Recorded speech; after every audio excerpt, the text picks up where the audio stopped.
ರಾಜ್ಯದಲ್ಲಿ ನಡೀತಾ ಇರುವ ಎಸ್ಐಆರ್ ಪ್ರಕ್ರಿಯೆಯ ಅವಧಿಯನ್ನ ಮತ್ತೆ 3 ತಿಂಗಳು ವಿಸ್ತರಿಸುವಂತೆ ಸಲ್ಲಿಸಲಾಗಿರುವ ಮನವಿಯನ್ನ ಇದೀಗ ಕೋರ್ಟ್ ಪರಿಗಣಿಸಿದೆ.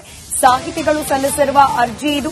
ಎಸ್ಐಆರ್ ಪ್ರಕ್ರಿಯೆಯನ್ನ 3 ತಿಂಗಳ ಕಾಲ ವಿಸ್ತರಣೆ ಮಾಡಬೇಕು ಅಂತ ಹೇಳಿ ಹೈಕೋರ್ಟ್ಗೆ ಅರ್ಜಿಯನ್ನ ಸಲ್ಲಿಸಲಾಗಿದೆ. ಈ ಅರ್ಜಿಯನ್ನ ನಾಳೆ ಮತ್ತೆ ವಿಚಾರಣೆಗೆ ಕೈಗೆತ್ತಿಕೊಳ್ಳಲಿದೆ ಕೋರ್ಟ್. ದೇವನೂರು ಮಹಾದೇವ ಸೇರಿದಂತೆ ಸಾಹಿತಿಗಳಿಂದ ಅರ್ಜಿ ಸಲ್ಲಿಕೆ ಮಾಡಲಾಗಿರೋದು. ಈ ಅರ್ಜಿಯನ್ನ ಪರಿಗಣಿಸಿದೆ ಕೋರ್ಟ್. ಜೊತೆಗೆ ಸದ್ಯ ಅರ್ಜಿ ವಿಚಾರಣೆಯನ್ನ ನಾಳೆಗೆ ಮುಂದೂಡಿ ಕೋರ್ಟ್ ಆದೇಶವನ್ನ ಹೊರಡಿಸಿದೆ. ಡೀಟೇಲ್ಸ್ ನಮ್ಮ ಪ್ರತಿನಿಧಿ ಅಭಿಷೇಕ್ ಜಯಶಂಕರ್ ನೀಡುತ್ತಾರೆ. ದೂರವಾಣಿ ಸಂಪರ್ಕದಲ್ಲಿದ್ದಾರೆ. ಅಭಿಷೇಕ್, ಕೋರ್ಟ್ ಅರ್ಜಿಯನ್ನ ಪುರಸ್ಕರಿಸಿದೆ. ಅದರ ವಿಚಾರಣೆ ನಾಳೆಗೆ. ಏನಾಗಬಹುದು ಈ ಪ್ರಕರಣ? ಕಾನೂನಾತ್ಮಕವಾಗಿ ಸಾಹಿತಿಗಳು ಸಲ್ಲಿಸಿರುವ ಅರ್ಜಿಯನ್ನ ನ್ಯಾಯಾಲಯ ಯಾವ ರೀತಿ ಗಮನಿಸುವ ಸಾಧ್ಯತೆ ಇದೆ?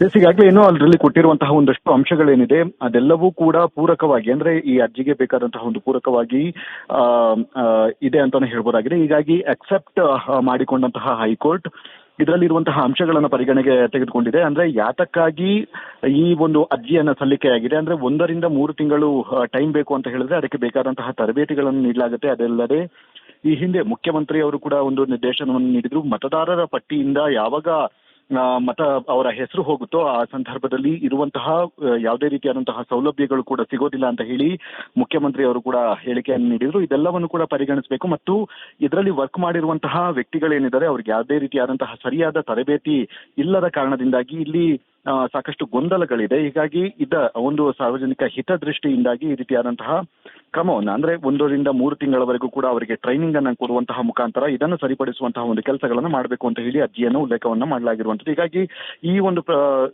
ಅರ್ಜಿ ಸಂಬಂಧ ನಾಳೆ ಕೋರ್ಟಿಗೆ ಬರಲಿದೆ.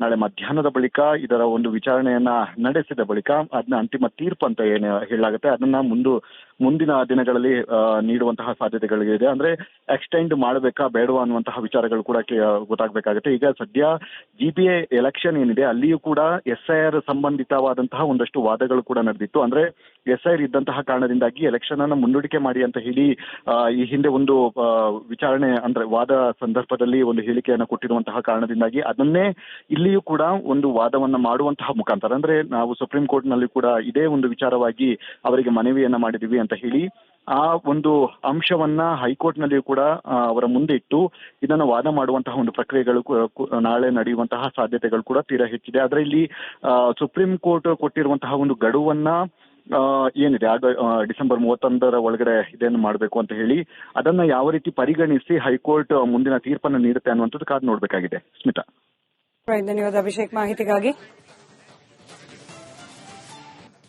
ರಾಜ್ಯದಲ್ಲಿ ನಡೀತಾ ಇರುವ ಎಸ್ಐಆರ್ ಪ್ರಕ್ರಿಯೆಯ ಅವಧಿಯನ್ನ ಮತ್ತೆ 3 ತಿಂಗಳು ವಿಸ್ತರಿಸುವಂತೆ ಸಲ್ಲಿಸಲಾಗಿರುವ ಮನವಿಯನ್ನ ಇದೀಗ ಕೋರ್ಟ್ ಪರಿಗಣಿಸಿದೆ. ಸಾಹಿತಿಗಳು ಸಲ್ಲಿಸಿರುವ ಅರ್ಜಿ ಇದು. ಎಸ್ಐಆರ್ ಪ್ರಕ್ರಿಯೆಯನ್ನ 3 ತಿಂಗಳ ಕಾಲ ವಿಸ್ತರಣೆ ಮಾಡಬೇಕು ಅಂತ ಹೇಳಿ ಹೈಕೋರ್ಟ್ಗೆ ಅರ್ಜಿಯನ್ನ ಸಲ್ಲಿಸಲಾಗಿದೆ. ಈ ಅರ್ಜಿಯನ್ನ ನಾಳೆ ಮತ್ತೆ ವಿಚಾರಣೆಗೆ ಕೈಗೆತ್ತಿಕೊಳ್ಳಲಿದೆ ಕೋರ್ಟ್. ದೇವನೂರು ಮಹಾದೇವ ಸೇರಿದಂತೆ ಸಾಹಿತಿಗಳಿಂದ ಅರ್ಜಿ ಸಲ್ಲಿಕೆ ಮಾಡಲಾಗಿರೋದು. ಈ ಅರ್ಜಿಯನ್ನ ಪರಿಗಣಿಸಿದೆ ಕೋರ್ಟ್. ಜೊತೆಗೆ ಸದ್ಯ ಅರ್ಜಿ ವಿಚಾರಣೆಯನ್ನ ನಾಳೆಗೆ ಮುಂದೂಡಿ ಕೋರ್ಟ್ ಆದೇಶವನ್ನ ಹೊರಡಿಸಿದೆ.